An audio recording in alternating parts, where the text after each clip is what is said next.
Pete Aldrich, service secretaries, distinguished officials of the Department of Defense, General Myers, thank you very much for those kind words. The topic today is an adversary that poses a threat, serious threat to the security of the United States of America. This adversary is one of the world's last bastions of central planning. It governs by dictating 5-year plans from a single capital. It attempts to impose its command across time zones, continents, oceans, and beyond. With brutal consistency, it stifles free thought and crushes new ideas. It disrupts the defense of the United States and places the lives of men and women in uniform at risk. Perhaps this adversary sounds like the former Soviet Union, but that enemy's gone. Our foes are more subtle and implacable today. You may think I'm describing one of the last decrepit dictators of the world, but their day too is almost past, and they cannot match the strength or size of this adversary. The adversary is closer to home. It's the Pentagon bureaucracy, not the people, but the processes. Not the civilians, but the systems. Not the men and women in uniform, but the uniformity of thought and action that we too often impose on them.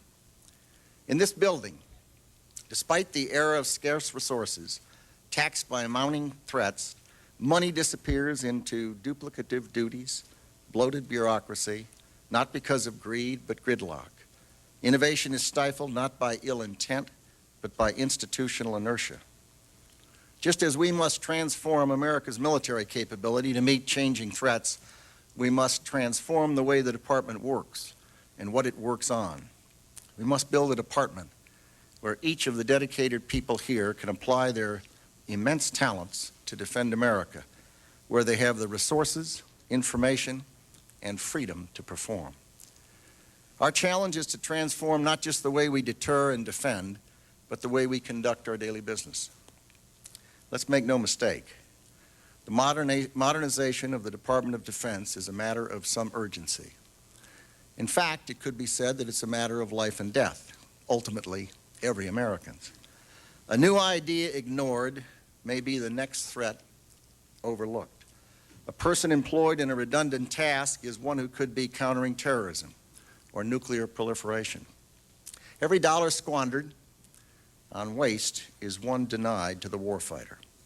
That's why we're here today, challenging us all to wage an all-out campaign to shift Pentagon's resources from bureaucracy to the battlefield, from tail to the tooth. We know the adversary, we know the threat, and with the same firmness of purpose that any effort against a determined adversary demands, we must get at it and stay at it. Some might ask, how in the world could the Secretary of Defense attack the Pentagon in front of its people? To them I reply, I have no desire to attack the Pentagon. I want to liberate it. We need to save it from itself. The men and women of this department, civilians and militaries, are our allies, not our enemies. They too are fed up with bureaucracy. They too live with frustrations. I hear it every day. And I'll bet a dollar to a dime that they too want to fix it. In fact, I bet they even know how to fix it. And if asked, we'll get about the task of fixing it. And I'm asking. They know the taxpayers deserve better. Every dollar we spend was entrusted to us by a taxpayer who earned it by creating something of value with sweat and skill. A cashier in Chicago, a waitress in San Francisco. An average American family works an entire year to generate $6,000 in income taxes. Here we spill many times that amount every hour by duplication and by inattention. That's wrong. It's wrong because national defense depends on public trust, and trust in turn hinges on respect for the hardworking people of America and the tax dollars they earn. We need to respect them and their efforts. Waste drains resources from training and tanks, from infrastructure and intelligence, from helicopters and housing. Outdated systems crush ideas that could save a life. Redundant processes prevent us from adapting to evolving threats with the speed and agility that today's world demands. Above all, the shift from bureaucracy to the battlefield is a matter of national security. In this period of limited funds, we need every nickel, every good idea, every innovation, every effort to help modernize and transform the U.S. military. We must change for a simple reason. The world has, and we have not yet changed sufficiently. The clearest and most important transformation is from a bipolar Cold War world where threats were visible and predictable to one in which they arise from multiple sources, most of which are difficult to anticipate, and many of which are impossible even to know today.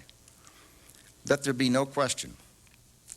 The 2.7 million people who wear our country's uniform, active, Guard, and Reserve, and the close to 700,000 more who support them in civilian attire comprise the finest military in the history of the world.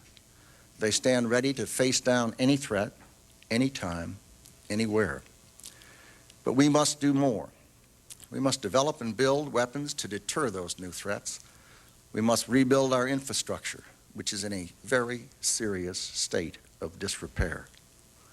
And we must assure that the noble cause of military service remains the high calling that will attract the very best. All this costs money. It costs more than we have. It demands agility, more than today's bureaucracy allows. And that means we must recognize another transformation, the revolution in management, technology, and business practices. Successful modern businesses are leaner and less hierarchical than ever before. They reward innovation and they share information. They have to be nimble in the face of rapid change or they die. Business enterprises die if they fail to adapt. And the fact that they can fail and die is what provides the incentive to survive. But governments can't die. So we need to find other incentives for bureaucracy to adapt and improve. The technology revolution has transformed organizations across the private sector, but not ours, not fully, not yet. We are, as they say, tangled in our anchor chain. Our financial systems are decades old. According to some estimates, we cannot track $2.3 trillion in transactions. We cannot share information from floor to floor in this building because it's stored on dozens of different technological systems that are inaccessible or incompatible. We maintain 20 to 25% more base infrastructure than we need to support our forces, at an annual waste to taxpayers of some $3 to $4 billion. Fully half of our resources go to infrastructure and overhead.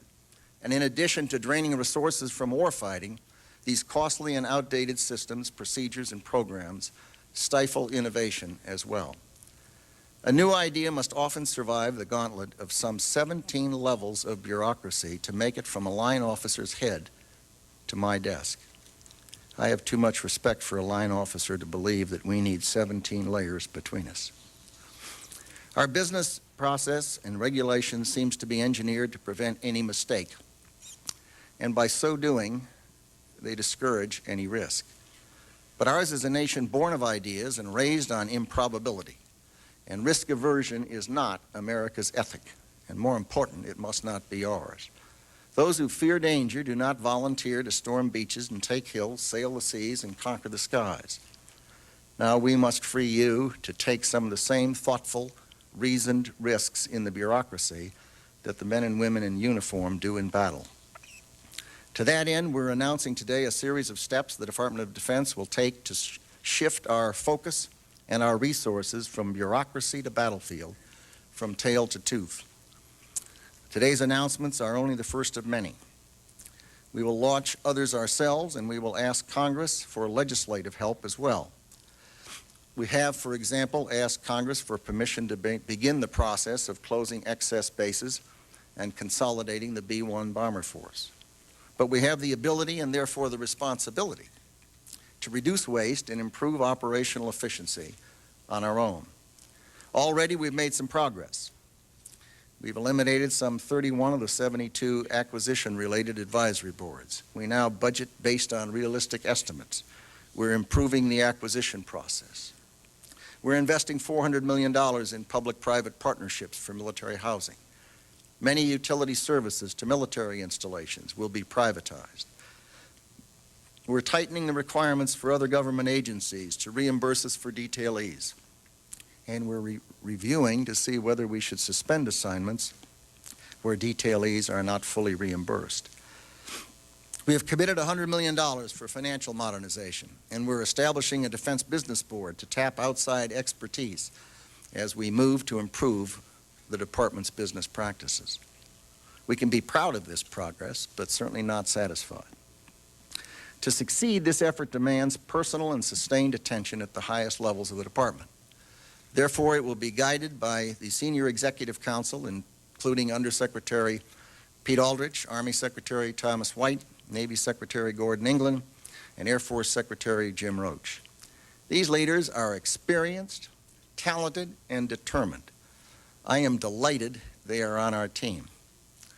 I would not want to try to stop them from what they came into this department to do. I expect them to be enormously successful, as they have in their